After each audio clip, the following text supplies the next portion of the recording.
जय Hind and hello guys, स्वागत है आपका आपके अपने YouTube चैनल ज्ञानदेह होस्ट में। और इस वीडियो में मैं आपको बताने वाला हूं यूपी डीएलएड 2025 ऑनलाइन फॉर्म के बारे में कि कैसे आपको फॉर्म फिलअप करना है। गाइस इस वीडियो के अंदर आपको लेटेस्ट अपडेट के साथ में सभी प्रॉब्लम के हल सहित कंप्लीट प्रोसेस बताया जाएगा, जिससे कि आप इस फॉर्म को बिना किसी मिस्टेक के भर पाएंगे। तो चलिए शुरू करते हैं। गाइज अगर आपने अभी तक वीडियो को लाइक शेयर न किया हो तो कर दे और चैनल को सब्सक्राइब करके बेल आइकन ऑन कर ले।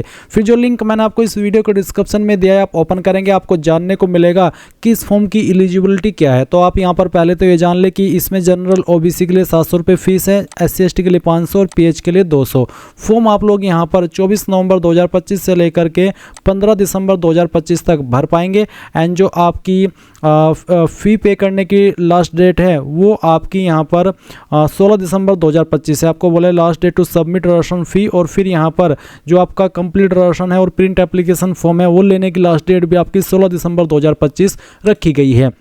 इसके अलावा अप्लाई करने के लिए क्या क्वालिफिकेशन चाहिए एग्जैक्टली उसकी डिटेल्ड में जानकारी यहाँ पर आपको दी गई है, और एज लिमिट आप यहाँ पर चेक कर सकते हैं। अब ये सब इन्फॉर्मेशन जब आप चेक कर ले और आप इसमें अप्लाई करने के लिए एलिजिबल हो और आपका इंटरेस्ट हो और आपने अभी तक फॉर्म नहीं भरा है तो आप इंपॉर्टेंट लिंक के सेक्शन में आएंगे और अप्लाइंग ऑनलाइन लिंक ओपन करेंगे।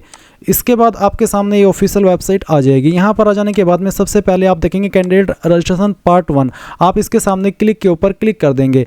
फिर गाइज यहाँ पर आपके सामने कुछ ऐसा इंटरफेस आएगा, और मैं आपको बता दूं कि जो वेबसाइट है इसका सर्वर थोड़ा डाउन सा रहता है, तो आपको अगर रिफ्रेश ना हो, वेबसाइट सही से ओपन ना हो तो 2-3 बार रिफ्रेश कर लेना है, और जब तक अच्छे से लोड ना हो सभी ऑप्शन आपको शो ना हो तब तक आपको रिफ्रेश करते रहना है। और जब आपके सामने वेबसाइट सही से लोड हो जाएगी तो इस तरह का इंटरफेस आएगा, और अब आप यहाँ पर इसमें जहाँ ये फिंगर का निशान है इसके सामने टिक कर देना है। और टिक करने के बाद में अब आपके सामने यहाँ पर पंजीकरण के लिए यहाँ क्लिक करें, इसके ऊपर क्लिक करना है। इसके बाद यहाँ पर आपको सबसे पहले जो कैंडिडेट नेम है वो एंटर करना है। ये नाम आप आपका 10th के सर्टिफिकेट के अकॉर्डिंग फिल करेंगे। उसके बाद जो आपके फादर का नेम है वो आप यहाँ पर एंटर कर देंगे। फिर आपको यहाँ पर आपकी माताजी का नाम एंटर करना है। डेट ऑफ बर्थ आपकी क्या है वो आप यहाँ पर एंटर कर देंगे, पहले डे फिर आपका मंथ और उसके बाद में जो भी ईयर है वो आप यहाँ पर फिल करेंगे इस तरह से, जैसे कि मैं आपको यहाँ पर फिल करके दिखा रहा हूँ। डोमिसाइल क्या आप यूपी के निवासी है, अगर है तो आप यूपी सेलेक्ट कर लेंगे। अगर आप यूपी के अलावा किसी अन्य स्टेट के निवासी है तो आप यहाँ पर अदर देन यूपी सेलेक्ट करेंगे। उसके बाद आती है कैटेगरी, तो जो भी आपकी कास्ट कैटेगरी है वो आप सेलेक्ट कर लेंगे। अगर आप यूपी के अलावा किसी अन्य स्टेट के निवासी है तो आपको अनरिजर्व्ड कैटेगरी के अंदर रखा जाएगा, यानी कि रिजर्वेशन का कोई भी फायदा नहीं मिलेगा। बट अगर आप यूपी से है तो फिर आपकी जो भी रियल कैटेगरी है यूपी के अंदर वो आप यहाँ पर सेलेक्ट कर लेंगे। तो जो भी है वो आप सेलेक्ट कर लीजिए, जैसे कि ओबीसी SC ST जो भी है वो आप यहाँ पर इस तरह से सेलेक्ट कर लेना। सब कैटेगरी आपकी अगर कोई है जैसे कि विजुअली इम्पेयर्ड, हियरिंग इम्पेयर्ड, ये फ्रीडम फाइटर डिपेंडेंट, या फिर नॉट एप्लीकेबल, यानी कि अगर आप बिल्कुल ठीक ठाक है तो आप यहाँ पर नॉट एप्लीकेबल सेलेक्ट कर लेंगे। बट अगर आप यहाँ पर विकलांग की कैटेगरी से आते हैं तो आपको बताना है कि आप इसमें कौन सी कैटेगरी में आते हैं, वो आपको सेलेक्ट कर लेना होगा। नहीं तो आप यहाँ पर NA सेलेक्ट कर लेंगे अगर आप ऊपर वाले की दया से बिल्कुल ठीक है। इसके बाद जेंडर आपका क्या है वो आप सेलेक्ट कर लेंगे। आपकी ईमेल ID यहाँ पर एंटर करेंगे, मोबाइल नंबर यहाँ पर डाल देंगे। दोनों चीज़ें बिल्कुल सही डालना क्योंकि इसमें इसकी आपको बाद में आवश्यकता पड़ेगी। फिर आप यहाँ पर देखेंगे मिनिमम क्वालिफिकेशन डिटेल, ग्रेजुएशन यहाँ पर है। आपको पूछा कि आपने कौन सी यूनिवर्सिटी के द्वारा फिर किस बोर्ड के द्वारा की है। अगर आपकी यूनिवर्सिटी यहाँ पर आ रही है तो अच्छी बात है, नहीं तो आप अदर का ऑप्शन सेलेक्ट कर लेंगे और फिर यहाँ पर आपका जो कॉलेज नेम है वो एंटर कर देंगे। बट अगर आपकी यहीं पर आ रही है यूनिवर्सिटी तो आप उसको सेलेक्ट कर लेना। फिर आपका जो कॉलेज नेम है वो यहाँ पर डाल देना, और किस साल के अंदर आपने पास कर ली थी वो साल आप यहाँ पर एंटर करेंगे। रोल नंबर या फिर जो इनरोलमेंट नंबर है वो आप यहाँ पर डालेंगे फाइनल ईयर का, और मार्कशीट नंबर डाल देंगे। टोटल मार्क्स आपके कितने थे वो आप यहाँ पर फिल करेंगे। मैं डेमो के लिए नंबर फिल करके दिखा रहा हूँ, आप आपके रियल टोटल मार्क्स डालेंगे और कितने नंबर आपको आए थे वो आप मार्क्स ऑब्टेन्ड में एंटर कर देंगे। अब गाइज कुछ कैंडिडेट का सवाल होगा कि मेरे नंबर तो CGPA में है तो मैं कैसे भरूं। तो गाइज आपको आपके CGPA वाले नंबर को मार्क्स में कन्वर्ट करना होगा। और पहले तो टोटल CGPA को मार्क्स में कन्वर्ट करना है, और फिर जो आपको प्राप्त CGPA है, ऑब्टेन्ड CGPA है, उनको भी आपको मार्क्स में कन्वर्ट कर देना है और फिर वो यहाँ पर डाल देने हैं। तो इस तरह से आप यहाँ पर CGPA वाले नंबर भरेंगे। इसके बाद एक कैप्चा कोड डालेंगे और सभी जानकारी चेक करते हुए नेक्स्ट के ऊपर क्लिक करेंगे। अब गाइज आपने जो भी जानकारी भरी है उसका प्रीव्यू आपके सामने है। आप यहाँ पर एक बार फिर से इन सभी जानकारी को एक एक करके अच्छे से चेक कर ले, क्योंकि बाद में एडिट का मौका नहीं मिलेगा। जब आप पूरी तरीके से श्योर हो जाए कि हाँ ये सब जानकारी मैंने चेक कर ली और मेरे अकॉर्डिंग सही है, तो आप फाइनल सबमिट इसके ऊपर क्लिक करेंगे। और यहाँ से आपको बोला do you wish to submit registration form finally, तो आप यहाँ पर यस प्लीज डू इसके ऊपर क्लिक कर देना। इसके ऊपर क्लिक करने के बाद में यहाँ पर गाइज आपके सामने ऐसा इंटरफेस है, बोला है कि you have successfully registered for UP DElEd 2025, please see your registration number on mobile number and registration detail on email ID.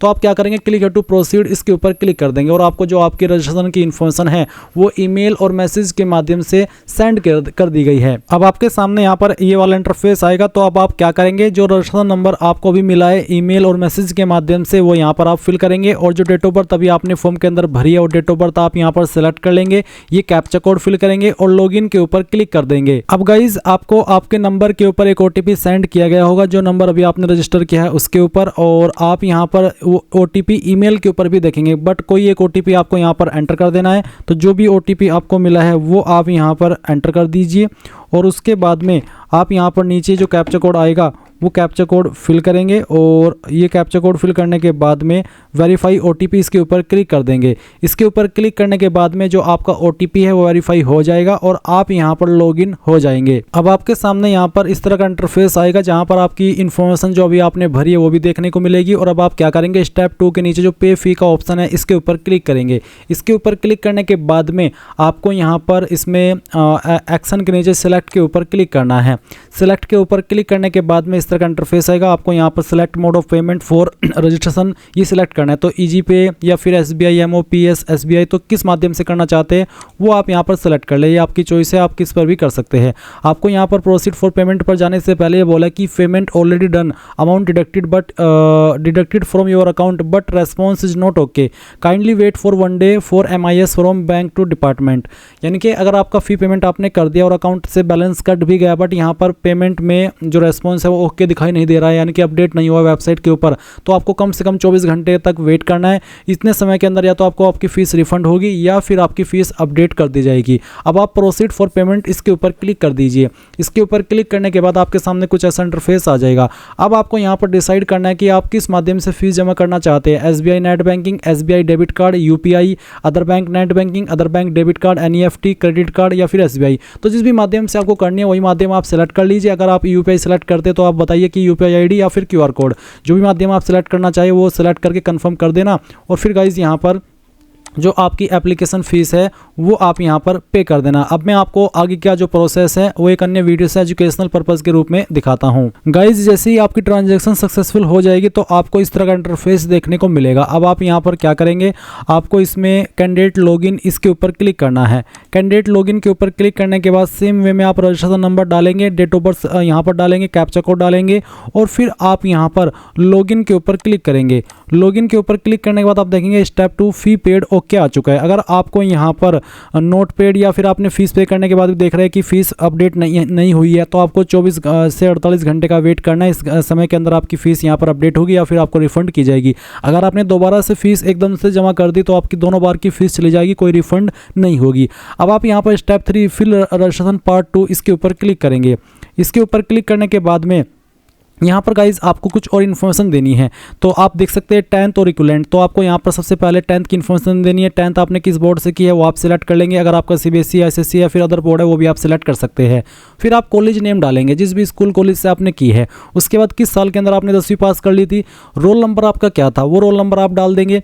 और इसके बाद आप यहाँ पर जो आपका मार्कशीट नंबर है वो भी आप फिल कर देंगे। आपको ये डिटेल आपके 10th के सर्टिफिकेट के ऊपर मिल जाएगी। फिर आप टोटल मार्क्स डालेंगे, जो नंबर आपको आए थे वो आप मार्क्स ऑब्टेन्ड में डालेंगे और आपकी परसेंटेज कितनी बनती है ऑटोमेटिकली यहाँ पर कैलकुलेट कर ली जाएगी। जिनके नंबर CGPA के अंदर है गाइज वो यहाँ पर अपने नंबर को, जैसे कि मैंने बताया था ग्रेजुएशन के सेक्शन में, अपने नंबर को वो अपनी CGPA को वो मार्क्स में कन्वर्ट करेंगे। पहले टोटल CGPA को मार्क्स में कन्वर्ट करनी है और जितनी भी वो नंबर बनते हैं वो टोटल मार्क्स में डालने हैं। और फिर कितनी CGPA जो आपको प्राप्त हुई थी वो कितने नंबर बनते हैं वो आप मार्क्स ऑब्टेन्ड में डालेंगे। उसके बाद आप यहाँ पर सेम वे में 12वीं की इन्फॉर्मेशन भी फिल करेंगे। आपका बोर्ड सेलेक्ट करेंगे, आपका कॉलेज नेम, आपका year of passing, roll number, यानी कि सेम तरीके से इन्फॉर्मेशन भर देनी है। फिर आएगा कोरस्पोंडेंस कम्युनिकेशन एड्रेस, यानी कि आपका प्रेजेंट एड्रेस, तो पेरेंट गार्जियन नेम डाल देना है। एड्रेस लाइन फर्स्ट 2 के अंदर जो भी आपका एड्रेस है, जैसे कि house number, flat number, street, मोहल्ला, वो आपको फिल कर देना है। अगर आप इनमें कंफ्यूज हो रहे हैं तो आप इन 3 लाइन के अंदर जो भी आपका एड्रेस है वो पूरा एडजस्ट कर देना। फिर पिन कोड, उसके बाद नेशनलिटी इंडिया, स्टेट में आप उत्तर प्रदेश, या अगर आप उत्तर प्रदेश के अलावा किसी अन्य स्टेट से तो वो भी आप सिलेक्ट कर सकते हैं। फिर आप आपकी डिस्ट्रिक्ट सेलेक्ट करेंगे। उसके बाद आईडी टाइप में आप इनमें से कोई एक आईडी सेलेक्ट कर लेंगे, passport, ration card, pan card, bank passbook, voter ID card, तो जो भी है वो आप सिलेक्ट कर लीजिएगा। फिर आप यहाँ पर जो भी आईडी आपने सिलेक्ट किया है उसका नंबर डालेंगे और ये कैप्चा कोड फिल कर देंगे। कैप्चा कोड फिल करने के बाद सभी जानकारी चेक करते हुए सबमिट कर देंगे। सबमिट करने के बाद आपके सामने इस तरह से आपके सामने डिटेल का प्रीव्यू आएगा। आप आई एग्री करके, अगर आपको लगता है कि सभी जानकारी सही है तो ही आप फाइनल सबमिट करना, नहीं तो बैक के ऊपर क्लिक करके उसको सही कर लेना। अब आप जैसे यहाँ पर इसके ऊपर क्लिक करेंगे तो फोटो सिग्नेचर अपलोड करने को बोला जा रहा है। फोटो का साइज 25 से 50 KB के बीच में और सिग्नेचर का साइज 10 से 50 KB के बीच में रखा है। तो आप यहाँ पर ब्राउज के ऊपर क्लिक करेंगे और आपको दिए गए इमेज साइज के अंदर अपना जो फोटो है वो सिलेक्ट कर लेना है और फिर आप यहाँ पर सिग्नेचर अपलोड करेंगे।